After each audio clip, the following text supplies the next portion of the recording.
আসসালামু আলাইকুম। আশা করি আল্লাহর রহমতে সবাই খুব ভালো আছেন। আমিও ভালো আছি আলহামদুলিল্লাহ।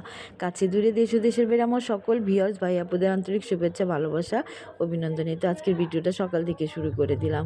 এখন সকালে নাস্তা বানানোর প্রিপারেশন চলতেছে। সকালে ঘুম থেকে উঠে আগে নাস্তার তৈরি করতে হয় সবারই। আমার মতো যারা যারা গৃহিণী আছেন সবারই একই মানে কাজ থাকে, একটাই কাজ সকালে ওঠা।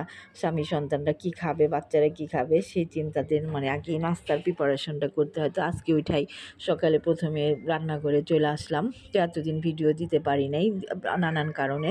তো তার মধ্যে প্রথম একটা কারণ ছিল হলো আমার বড় ছেলের টেস্ট পরীক্ষা চলতেছে। এটা তো সব এর আগের ভিডিওতে বলছিলাম। তো ওরে নিয়ে তাড়াতাড়ি করে কলেজে যেতে হয়েছে, সব কিছু রান্নাবান্না করে আর এখানে নাস্তা টাস্তা বানায় মা ছেলে বের হয়ে যেতাম 12টা 12:15 থেকে বের হইতাম, 5:30টাতে বাড়িতে পৌঁছাইতাম। তা বাসায় এসে অনেক টায়ার্ড লাগতো, তাই ভিডিও করতে পারতাম না। তার উপর আরেকটা হইলো গিয়ে আমার ঠান্ডা লাগছে। অনেকে হয়তো বা আমার বয়স শুনে বুঝতে পারতেছেন যে ঠান্ডা লাগছে, নাক মুখ বন্ধ হয়ে রয়েছে। অনেক দিন পর অবশ্য আমার ঠান্ডাটা লাগলো। অনেক বছর ধরে আমার হইলো গিয়ে সর্দি লাগে না।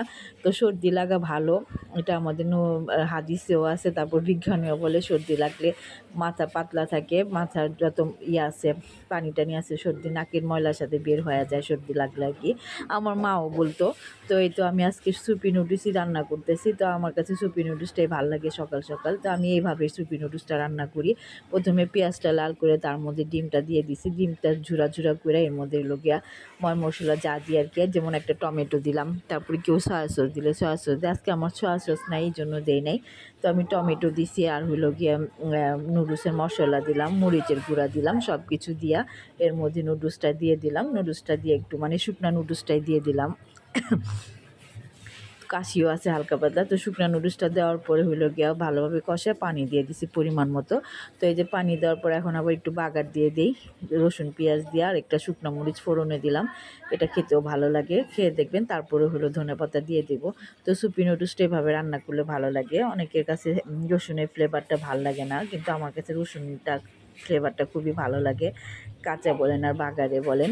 এই তো এখন এই যে বাগারটা দিয়ে দিব। আর নুডলসটা পানি দিয়ে দিছিলাম, পানির পরিমাণ মতো বলক চলে আসছে। এখন এই যে রসুনটা দিয়ে দিলাম। আমি এখনও কথা বলতে পারতেছি না, কারণ গলাটা খুসখুস করতেছে। মাফ করবেন, দুঃখিত। কিন্তু এই যে গলাটা খুসখুসাইতেছে, কথা বলতে কষ্ট হইতেছে। ঠান্ডাটা আর কি বেশি লেগে গেছে। তো এই তো এখন নুডলসটা নামায় ফেলবো। নামায় সবার মধ্যে বাটিতে বাটিতে বেড়ে রাখি, ঠান্ডা হোক, তারপরে সবাই নাস্তা খাবে। তো ধনেপাতাও দিয়ে দিলাম। ধনেপাতাটা দিয়ে দিলাম পরে। ধনেপাতার ঘ্রাণটাও আমার কাছে খুব ভালো লাগে। তো কথা বলতে পারতেছি না। এই তো নাস্তাটাও গায়ে ফালাইলাম। নাস্তাটা হইলো গিয়ে এখন আমি আগে করে নিব, কারণ সবার আগে তো আমি উঠছি। আপনাদের ভাইয়া ওয়াশরুম থেকে ফ্রেশ হয়ে বের হয়েছে, কিন্তু তার এখনও আধা ঘন্টা লাগবে। সে শরীরে তেল মালিশ করবে, মাথায় তেল দিবে, হাতে পায়ে ক্রিম লাগাবে, তারপরে হইলো সে নাস্তা করবে। আমি কাশির জন্য খুব কষ্ট করে কথা বলতেছি, গলা শুধু খুসখুসাইতেছে। তো এই তো আমি নাস্তাটা করতেছি। তো এই ফাঁকে হলো ফারহাও আসছে, নাস্তা খাবে আমার সাথে। তো ওরও একটু খাওয়াই দিলাম। ও তো সকালে এমনিতেও নাস্তা করতে চায় না, ওর মন মর্জি যখন যে মন চায় তাই খায়। দেখা গেছে একটা আনলে আরেকটা খাইতে চায়, আমার রুটি বানায় দিলে পরোটা খাইতে চায়, পরোটা রাখলেও কী বলে নুডলস খাইতে চায়। ওর কোনো স্টেশন নেই। তো আমি সাধলাম, পরে ও বললো যে না খাবে। তা আমি আবার একটু খাওয়াই দিলাম। ও যে আমার পাশেই আছে, দেখতেছে আর হাসতেছে। আর এই যে সবার শেষে আপনাদের ভাইয়া, সবার শেষে না আমার খাওয়ার পরে, আর ছেলেরা এখনও উঠে নাই, ওরা উঠা তারপরে খাবে। যেহেতু গতকাল সাজিদের পরীক্ষা শেষ হয়েছে, আজকে তো একটু দেরি করে উঠবে। আর ছেলেরে নিয়ে আইসা যায় বিকালের দিকে আসার সময় দেখা যেত অনেক বাতাস থাকতো, ওই ঠান্ডাটাও আমার এফেক্ট করছে। তো এই তো আমি ভাতের পানি বসায় রাখছিলাম, যেহেতু চুলায় জাল থাকে না। তো পানিটা বলক আসার পরে যে আমি চালটা ধুয়ে দিয়ে দিলাম, তাইলে গরম পানিতে চালটা দিলে বেশিক্ষণ লাগে না। গরম পানিতে চালটা ধুয়ে দিলে পরে বেশিক্ষণ সময় লাগে না, ভাতটাও নষ্ট হয় না। তো আজকে প্রতিদিনের তুলনায় একটুখানি সামান্য পরিমাণ চালটা বেশি ছিল। তো আমি ভাত বসে ভাত রান্না করতে করতে আমার এক মাছালা, আমি ওর থেকে ইলিশ মাছ নেই সবসময়।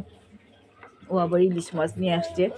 ও হলো সিলেটের হবিগঞ্জের বাড়ি, ও মাঝে মধ্যে আসে, এসে আমার মাছ দিয়ে যায়। তো এই তো ওর কাছ থেকে কয়টা ইলিশ মাছ রাখলাম, অনেক দিন থেকে ইলিশ মাছ বাজার থেকেও আনা হয় না, ও আসে না দেখে আমি রাখতেও পারি না। কিন্তু আমার হলো গিয়ে বিশ্বস্ত একটা লোক, ও সবসময় আমার খুব ভালো মাছ দিয়ে যায়, ছোট দুক আর বড় দুক মাছে খুব খায়, খুব তৃপ্তি পাওয়া যায়। তো মাছগুলি আমি কাইটা ফালাইতেছি, আর এই যে মাছের মধ্যে যে একটা রক থাকে, এই রকটা বের করে নিয়ে আমরা, অনেকে হয়তো জানে অনেকে জানে না, কারা কারা জানেন কমেন্টসে জানাবেন। তো এই তো আমি আমার মাছগুলির আগে ধুয়ে রেখা দিই। ফাড়া লোকে ব্যাকগ্রাউন্ডে গান গাইতেছে, শুনতে পেতেছেন। তো এই তো মাছগুলি আমি এখন সুন্দর করে কাইটা ধুয়া পোটলা করে ফ্রিজে রেখা দিব, কিন্তু আজকে রান্না করব না। আজকে হলো রান্না করবো মাছ ভিজাইছি, কই মাছ রান্না করব, এই হলো টমেটো, তারপরে আলু মটরশুঁটি দিয়ে, আর হইলো গিয়া পাঙ্গাস মাছ রান্না করবো টমেটো দিয়ে বেশি করে।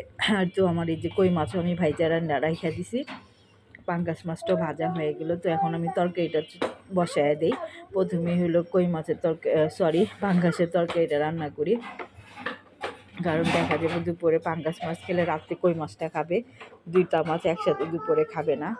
তো পাঙ্গাস মাছটা দুপুরে খাইলে রাত্রের জন্য হলো কই মাছটা রান্না করে রাখি। তো আজকে ডাল রান্না করবো না, ফ্রিজে একটু ডাল ছিল, ওইটা আমি শুকায় ফেলাইলাম, ওইটা একটু হাতে কাঁচামরিচ পেঁয়াজ দিয়ে ডাল আমি ভর্তা করে খাওয়া নিব, এই জন্য আর ডাল রান্না করলাম না। তার উপর একটু মাছের ঘাটা ঘন্ট ছিল, পাঙ্গাস মাছের ওইটাও আছে, হয়ে যাবে। তো এই দুই রকমের শুধু তরকারি রান্না করলাম। তো এটার মধ্যে একটু পেঁয়াজ কুলি দিয়ে দিই, শীতের মধ্যে পেঁয়াজ কুলি দিয়ে যে কোনো তরকারি রান্না করলে খুব মজা লাগে, টেস্টি হয় আর কি, আর একটা ফ্লেভারও আসে পেঁয়াজের, কাঁচা পেঁয়াজ কলি। তো এই যে পেঁয়াজের কলিটা আমি দিয়ে দিলাম মশলাটা কষানোর মধ্যে। অনেকে তো এইভাবেই দেন, কে কীভাবে দেন যে কমেন্টসে জানাবেন। তো একটু বেশি করে টমেটো দিলাম, টমেটো দিয়ে রান্না করব। তো টমেটোটা বেশি করে দিলে একটু টকটক লাগে, দেশি টমেটো তো খেতে ভালোই লাগে, পেঁয়াজ দু পেঁয়াজের মতো আর কি তরকারি, পেঁয়াজ দিয়ে দু পেঁয়াজের তরকারিটা করলে আর কি, বেশি করে টমেটো দিয়ে অ্যাড করলে। তো এটা আমি হয়ে গেছে, পানি দিয়ে দিলাম। তো একটু পরে ধনিয়া দিয়ে নামায় ফেলবো, বলক চলে আসলে তারপরে হলো ওই তরকারিটা রান্না করবো। তো আমার প্রিয় ভিউয়ার্স ভাইয়া পুরা, আপনাদের জন্যই আমার এই ভিডিও করা। আমার ভিডিও যদি আপনাদের ভালো লাগে তাহলে বেশি করে লাইক দিন, কমেন্টস করেন, শেয়ার করতে ভুলবেন না। আমার চ্যানেলটা সাবস্ক্রাইব করে নিন, যারা করছেন তাদেরকে তো অনেক ধন্যবাদ, যারা এখনও করেনি তারা প্লিজ করে নিন। আপনাদের ভালোবাসার জন্যই আমার এই কাজ, আমার কোনো আমার এটা একটা শখ। আমি বিশ্বাস করি যে আমার এই কাজ একদিন আপনাদের ভালোবাসা অনেক অনেক অনেক বড় হবে, অনেক দূর যাবে, এটা আমার বিশ্বাস, এটা আমার দীর্ঘ বিশ্বাস, শুধু বিশ্বাস না দীর্ঘ বিশ্বাস। কারণ আমি ইউটিউবে যা করি, যা আমার লাইফ স্টাইল রিয়েলটাই আমি শেয়ার করি, এর মধ্যে আর কোনো কিছু বাড়তি কিছু নাই, কোনো শো অফ নাই, কোনো কিছু নাই। তাছাড়া আমার সাথে কোনো ইউটিউবারদের লিঙ্কআপও নাই যে ওদের রেফারে আমি উপরে যাব বা ওদের রেফারে আমি সামনে আগাবো। আমি নিজের চেষ্টাতে যদি আমার যতটুকু আছে, কাজ আছে, আমার যতটুকু আমি করি, ওটুকের মধ্যে যদি আপনারা আমারে ভালোবাসা দেন তাহলে যেন আমি আগে বাড়তে পারি, এটুকুই আমার বিশ্বাস। আমি কোনো কারো রেফারে বা কারো আগাইতে চাই না, আমি নিজের যোগ্যতাতে আগাইতে চাই। জানি আপনাদের ভালোবাসা, একটু ভালোবাসা একদিন আমার অনেক অনেক দূর আগায় নিয়ে যাবে ইনশাআল্লাহ। তো এই তো সবাই আমার সাথে থাকবেন, আমার পাশে থাকবেন, আমাকে সাপোর্ট করবেন, এটা আশা করি। আপনাদের একটা লাইক, একটা শেয়ার আমার আগামী পথ চলতে অনেকখানি সাহায্য করবে। তো আমি কথা বলতে পারতেছি না, আপনারা নিশ্চয়ই বুঝতে পারতেছেন যে আমি গলা খুশখুশানির জন্য খুব কষ্ট করে কথা বলতেছি। তো এই তো আমার কই মাছের তরকারিটাও হয়ে গেছে, সিএমি মটর আর আলু দিয়ে। আমি এখন মাছটা আর হলো ধনিয়া পাতাটা একসাথে দিয়ে দিলাম। তো এরা মাছের তরকারিটা রান্না হলে আমার হয়ে যায়। আর পাঙ্গাস মাছের তরকারিটা তো দেখাইলাম যে রান্না হয়ে গেছে। এই হইলো আজকে আমার রান্না বান্না। তো তরকারিটা আমি এখন চুলা কমায় রাখলাম যাতে একটু উপরে তেল ভাইসা উঠে। এভাবে আমার শাশুড়ি রান্না করে রাখতো, চুলা ধিমা করে রাখতো তেল ভাসানোর জন্য উপরে। তো এই তো রান্না করার পর আমি আদিবকে খাওয়ারও দিয়ে দিছি, ও খাইতেছে। ও হইলো গিয়া দুপুরে খাওয়ার পরে একটু বের হবে, খুব গলাটা খুব তুর করতেছে, খুসখুস করতেছে আর কি, এটা ঠান্ডার জন্য, সবাই মাফ করবেন। তো এই তো দুপুরে খাবার দাবার পর কিছুক্ষণ রেস্ট নেওয়ার পরে যে আজকে নাস্তা হইলো গিয়া বাটার বোন আনছে সাদিদে, ফারহা বলছে বাটার বোন খাবে, তো সবার জন্য বাটার বোনই নিয়ে আসছে। তো সবাই খাইলো, আমি অবশ্য খাইলাম না, আমি আর টুম্পা মিষ্টির জন্য। তো এটা হইলো গিয়া আমার খালু পিঠা পাঠাইছিল, সবাই খায়াটা এটুকু হয়েছে, টুম্পা আমার ভাগ করে দিয়ে দিছিল। তো এই পিঠাটুকু হইলো গিয়ে আমি আবার আধা কেজি দুধ আনা গরম করে এইটুকের মধ্যে দিলাম যাতে একটু খাইতে পারে। আমি অবশ্যই খাই নাই, কারণ যেহেতু আমার ডায়াবেটিস, আমার হাজব্যান্ডেরও ডায়াবেটিস, তো পিঠাপুলি একটু কমই খাই আর কি। তো এই তো এই পিঠাটুকি ছিল ছিল। তো আমি আবার কি করলাম, একটু দুধ দিয়ে দিলাম, দুধ দিয়ে আর কি একটু মানে এই করে নিলাম, পাতলা করে নিলাম। তারপরে আবার একটুখানি দুধ ছিল, ওটুকু আবার রেখে দিলাম। আধা কেজি দুধ পাঠাইছে আপনাদের ভাইয়া, আনাইছে আর কি আমি আপনাদের ভাইয়ার থেকে, দোকান থেকে। তো ওই গিয়ে দুধটা যতটুকু দরকার দিলাম, আর বাকিটুকু রেখে দিছি। সবটা তো লাগবে না, এই কারণে অল্প একটু পিঠা, সেজন্য আর বেশি লাগে নেই।